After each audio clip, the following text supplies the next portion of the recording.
selamat pagi. Jumpa lagi di Berita Makassar. Bersama saya, Jenetli, sejumlah berita aktual dan menarik akan kami sajikan untuk Anda.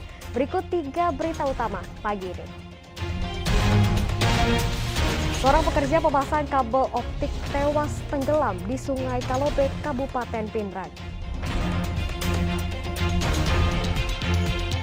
Warga Tionghoa beramai-ramai ibadah di kelenteng dan wihara di Kota Makassar. Menangkis paham radikalisme dan terorisme lewat rumah ibadah.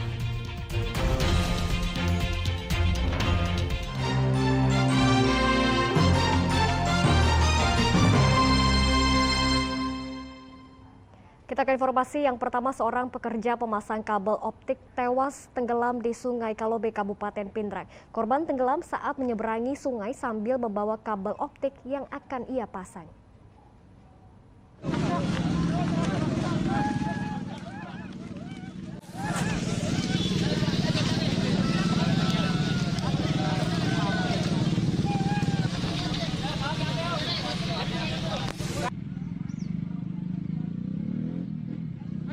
Tim SAR gabungan mengevakuasi jenazah seorang pekerja pemasangan kabel optik di Kecamatan Duampanua, Kabupaten Pindrang.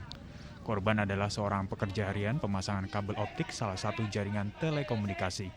Pria 20 tahun itu dikabarkan tenggelam di Sungai Kalobe, perbatasan Kecamatan Duampanua dengan Kecamatan Lembang pada 29 Januari lalu. Sebelum kejadian, Abdullah berenang melintas sungai sambil membawa kabel optik. Namun saat di tengah sungai, korban tiba-tiba tenggelam. Komandan Tim Basarnas Pos Parepare mengatakan pencarian berlangsung selama 2 hari. Korban tersebut ditemukan sekitar kurang lebih 30 meter dari jarak LKK dalam kondisi endeh. Dibawa kemana korbannya, Pak? Waktu ditemukannya korban itu pada pukul 10.00 WITA dan dilarikan ke puskesmas terdekat.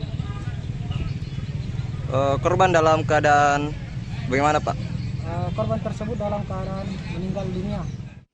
Diketahui korban bekerja sebagai pemasangan kabel optik di salah satu jasa penyedia jaringan telekomunikasi. Jenazah korban telah diserahkan ke pihak keluarga untuk dikebumikan di Kota Makassar. Suari Gatang melaporkan dari Kabupaten Pindrang. Seorang balita di Kota Parepare mengidap penyakit langka. Meski telah dioperasi hingga 3 kali, penyakit yang ia alami sejak lahir tak kunjung sembuh. Tidak banyak yang bisa dilakukan Asimah, balita 4 tahun asal Kota Parepare. Di usianya yang seharusnya aktif bermain bersama teman-temannya sebaya, Asimah hanya bisa terbaring. Sejak lahir, anak kelima dari 6 bersaudara ini mengidap penyakit langka, ekstrofi kandung kemih. Penyakit ini membuat kandung kemih berada di luar dinding abdomen. Hal ini membuat kandung kemih tidak berfungsi karena tidak menampung urin secara normal. Ibu Asimah mengaku putrinya sudah 3 kali menjalani operasi untuk mengembalikan posisi kandung kemih. Namun penyakit anaknya belum juga sembuh. Cuma di rumah bermain, kebanyakan di rumah.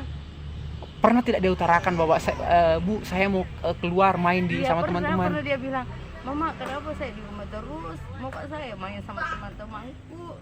Kenapa tidak ada temanku, Mama? Jadi gimana perasaannya Ibu waktu si Asimah berkata seperti itu? Kadang sepenuh saja bilang sabar Tina. Mama, kenapa dia sakit terus? Kenapa dia sakit terus? Tidak sembuh-sembuh.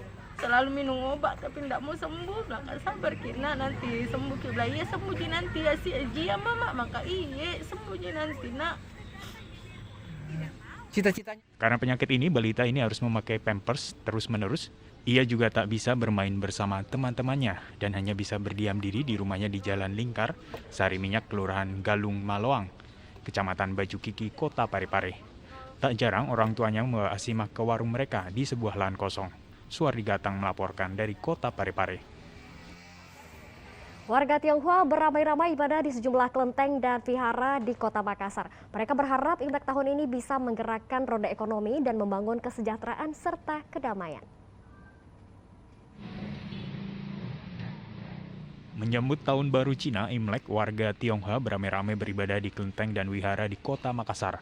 Salah satunya kelenteng Sianma yang ramai didatangi warga. Sembahyang pelepasan tahun kerbau masuk ke tahun macan dilakukan dengan protokol kesehatan karena masih pandemi COVID-19. Waktu pelaksanaannya juga dibatasi sampai pukul 4 sore. Warga Tionghoa berharap Imlek ini membawa keberkahan, kesejahteraan, dan perubahan besar. Semoga virus corona cepat berlalu, tidak ada lagi virus corona. Terus Ya, mudah-mudahan semua lebih baik. Keadaan jadi lebih baik. guys ini sama siapa? Sendiri sama anak, cuma anak gak di rumah. Gitu ya. Harapannya ya pasti berharap semua masyarakat yang ada di Indonesia itu lebih hidup berbahagia, terhindar dari segala penyakit. Semoga kita juga bisa lepas dari yang namanya masa pandemi. Itu aja harap. Kesini sama siapa? Sama orang tua. Jauh lebih banyak rezeki, kesehatan, diberi kesehatan, Terus? semua damai, sejahtera, cita-cita. Kesini sama siapa? Saya punya anak. Oh, sama anak. Di tahun baru Imlek ini, warga juga berharap ekonomi kembali bangkit yang sudah terpuruk di masa pandemi. Zainuddin melaporkan dari Kota Makassar.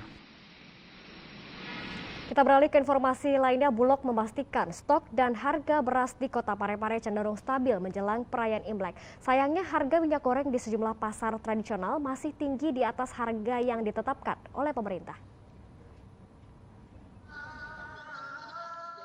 Tumpukan beras yang berada di gudang Bulog ini dipastikan mampu memenuhi kebutuhan warga Kota Parepare dalam beberapa bulan ke depan. Apalagi jelang Imlek yang kecenderungannya terjadi peningkatan daya konsumsi masyarakat. Selain tersedianya 35.000 ton beras, Kepala Cabang Bulog Parepare juga menegaskan harga beras cenderung stabil, bahkan di bawah harga eceran tertinggi. Harga beras di pasar tradisional di Kota Parepare antara Rp8.700 hingga Rp8.800 per kilogram. Sementara harga beras di Sulawesi Selatan berada di kisaran Rp9.400 per kilogram. Beras masih kualitas bagus, stabil, harga 87 dan 88. Karena head kita itu 9.400 di wilayah Sulsel, masih jauh di bawah head. Dan tidak ada kenaikan karena kita ketersediaan stok juga di Bulog, alhamdulillah cukup banyak. Dan akhirnya ya itu salah satu cara kita monitor sampai jangan sampai momen-momen begini harga naik. Sementara untuk harga minyak goreng masih bervariasi dari Rp14.000 hingga Rp19.000 per liter. Harga yang lebih tinggi dari harga yang ditetapkan pemerintah karena banyak pedagang yang menjual minyak goreng stok lama. Pedagang berharap pemerintah segera menstabilkan harga minyak goreng karena pelaku usaha kecil menengah banyak yang mengeluhkan masih tingginya harga minyak goreng di pasar tradisional. Maunya sih supaya distabilkan harganya tuh supaya masyarakat bisa tidak terlalu tidak terlalu mengeluh, apalagi penjual gorengan.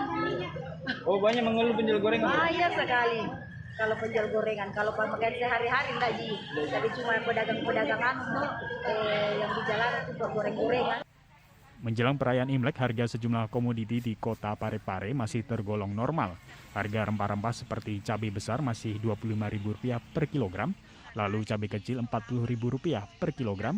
Untuk bawang merah dan bawang putih masih di level harga Rp35.000 per kilogram. Suardi Gatang melaporkan dari Kota Parepare.